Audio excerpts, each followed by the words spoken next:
guys, Abby here. So we are wrapping up our March reading.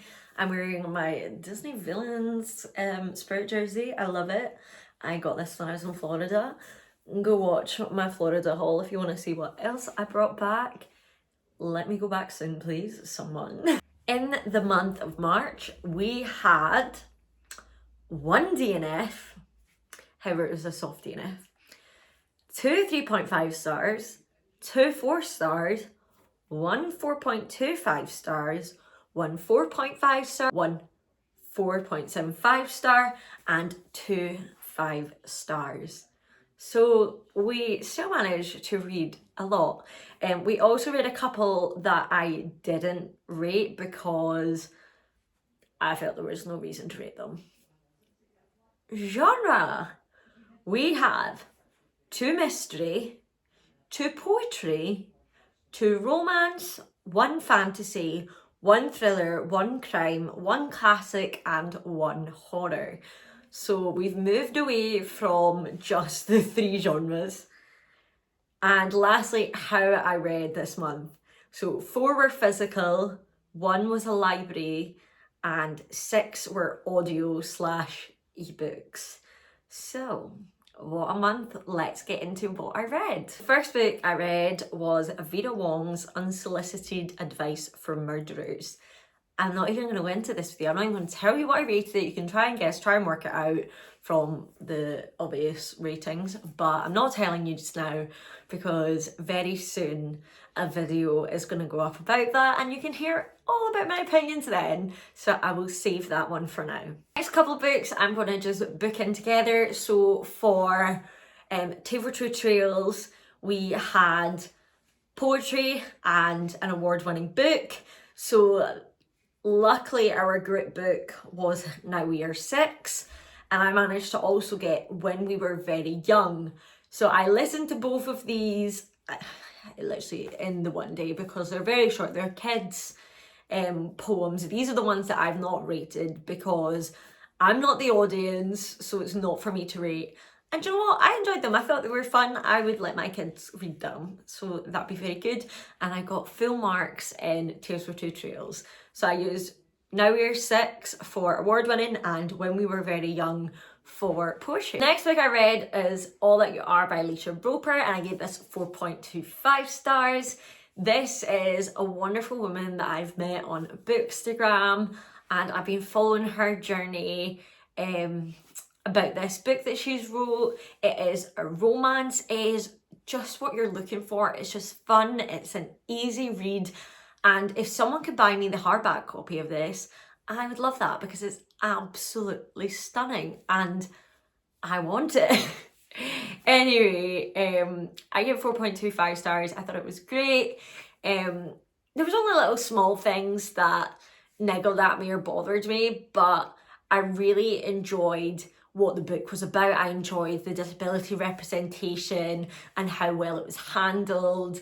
I've seen a few reviews about it that they were like, not realistic, adults still living at home, and I was like, why are you calling me out?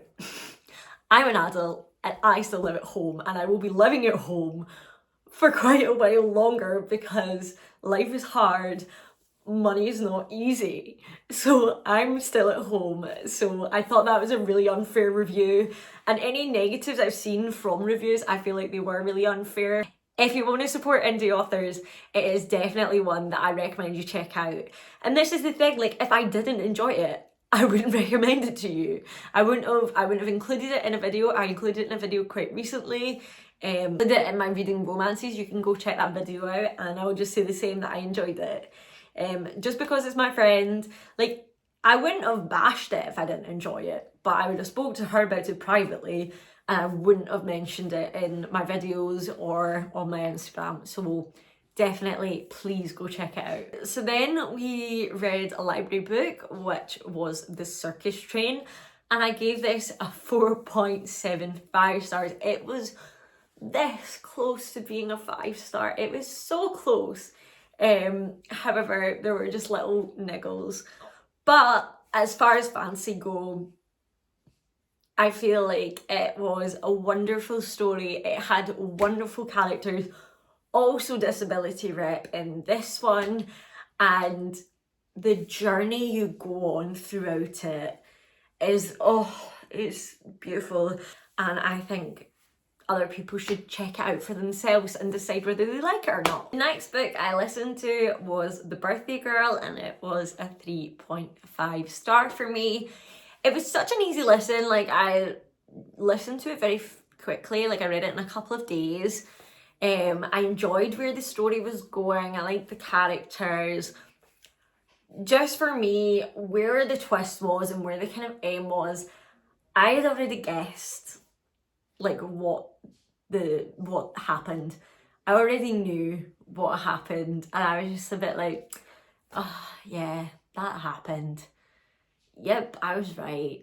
And sometimes that doesn't bother me, but in this I just wanted a little bit more.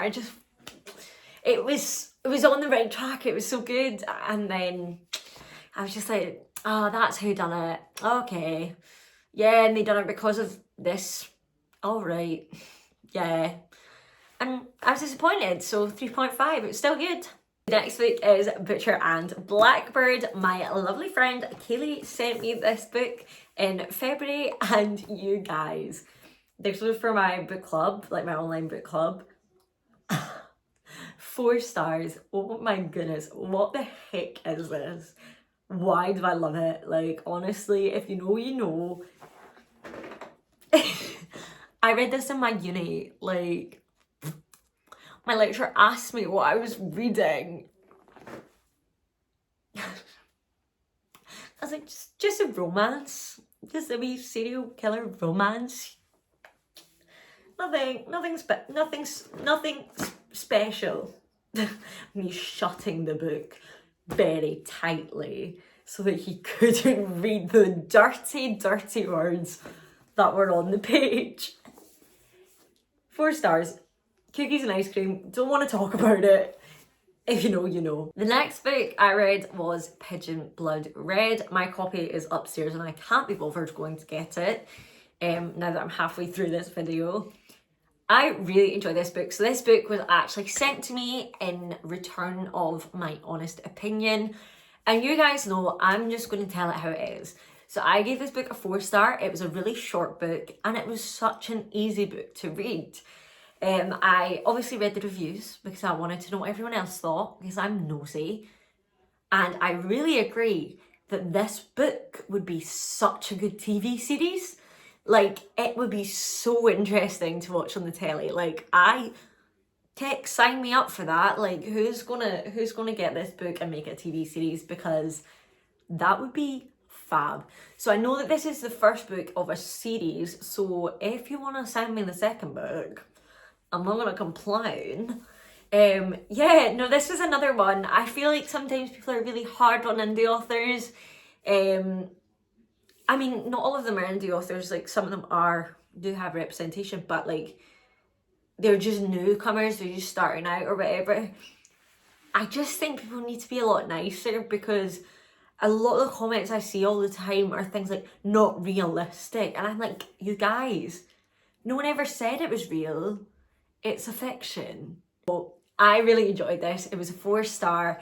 And I think you should check it out because I feel like it is really worth it. If you like crime, if you like mystery, if you like thriller, this one is for you. Next up we have the classic, which is Jane Eyre.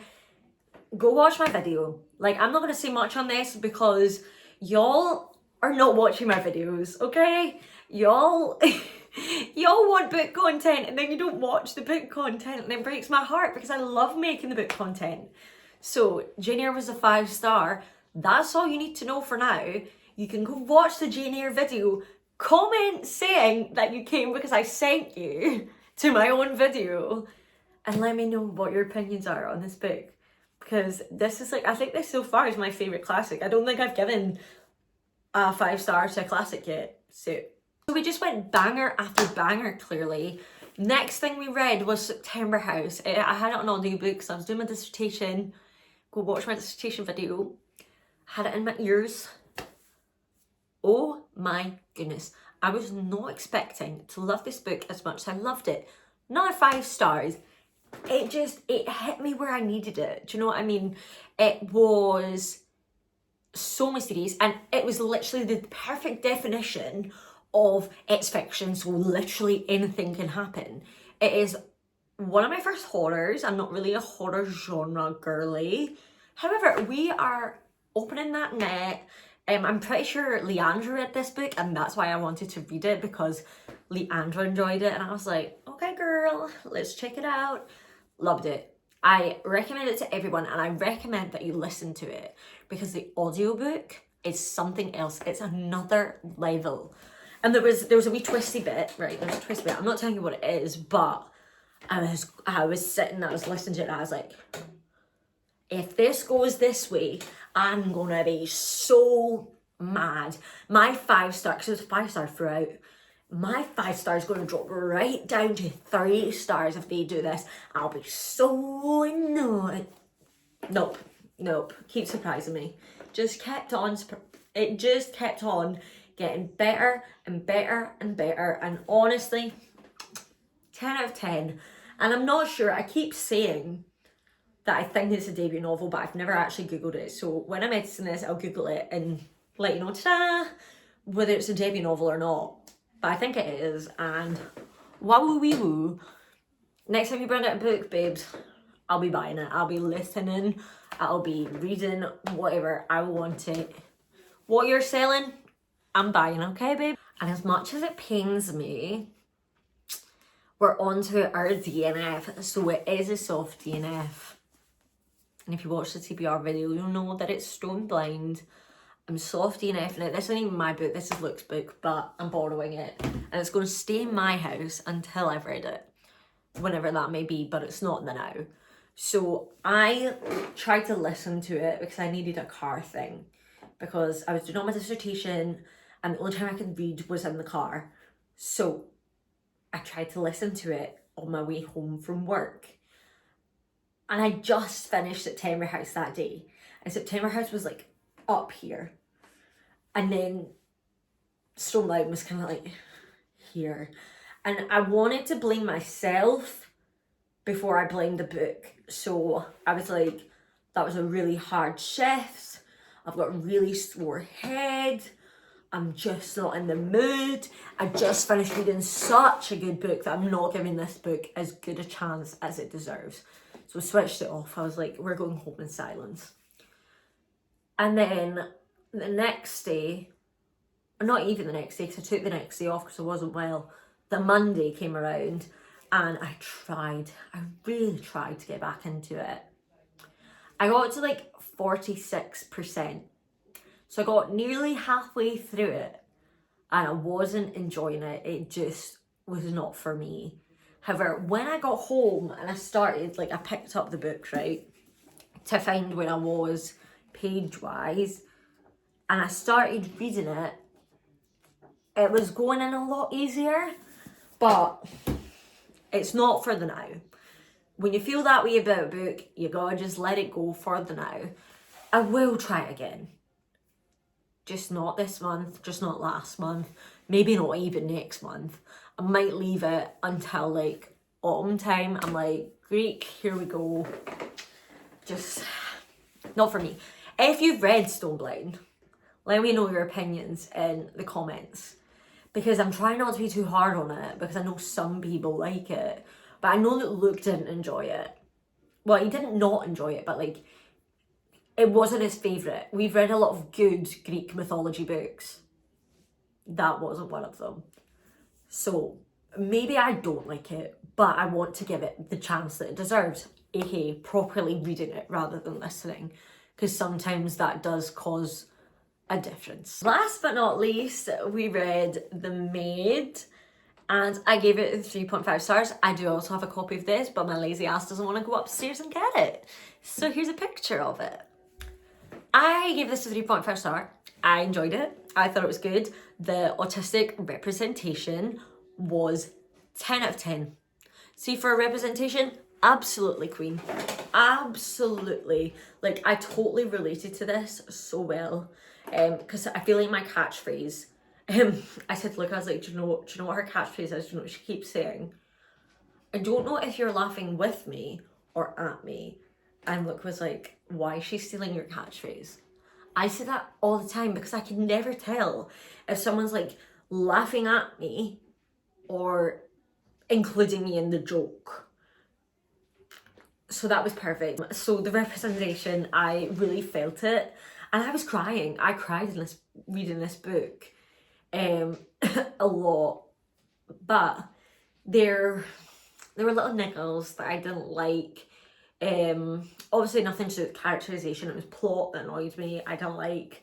But it was a good book and I think people should read it. And I'm pretty sure there's a second book somewhere, so if someone wants to get me that'd be cool. Since it is Autism Awareness Month, that'd be fun. We all need to educate ourselves because not any two autistic people are the same. We're all different and we all come across different. So I'm absolutely gooped and gagged about how much I read in March, considering I was so stressed out and I was super duper busy. Lord knows where it came from, but we have read so many books this year, even though we lowered the bar and even though we are allowing DNFs. Okay girl, we're feeling it. I have so many good books I want to read in April, especially when I finish uni, so uni finishes in like a week and a half. So then I'll be able to read whatever I want, whenever I want, and life will be right again. Life will be set and I will be content and I will be happy. So I would absolutely love it if you guys liked this video because it really helps my channel, and make sure that you subscribe so that you become part of our lifestyle and bookish family. Put the notification bell on so that you don't miss a single video, and comment down below what was your favourite book in March, or if you don't have a favourite, let me know. Have you read any of these? What did you think about them? I love hearing your opinions, even if they differ from mine. Like, we could be opposite ends of the spectrum on liking books, and that's okay. I just want to have conversations with you in the comments, so let me know, and I'll see you in the next one. Bye.